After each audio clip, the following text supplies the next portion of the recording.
નમસ્કાર મિત્રો, વિડીયોમાં તમારું સ્વાગત છે। જી હા મિત્રો, અત્યારે હાલ મોટા ને મહત્વના સમાચાર સામે આવી રહ્યા છે। તો મિત્રો, સમાચારમાં વાત કરીએ તો આજકાલ લોકો પોતાના માટે પણ સમય નથી મળતો, જેના કારણે સરખું ખાવા પીવાનો પણ ટાઈમ મળતો નથી।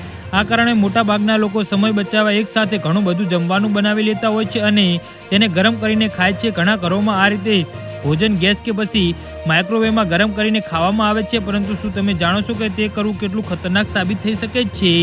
આ માટે જ આયુર્વેદમાં તમને તાજા બનાવેલા ભોજન જ ખાવું સારું માનવામાં આવે છે। જો તમે પણ આવું કરતા હોય તો તરત જ બંધ કરી દો। હવે પ્રશ્ન એ છે કે ભોજનને વારંવાર ગરમ કરીને કેમ ન ખાવું જોઈએ?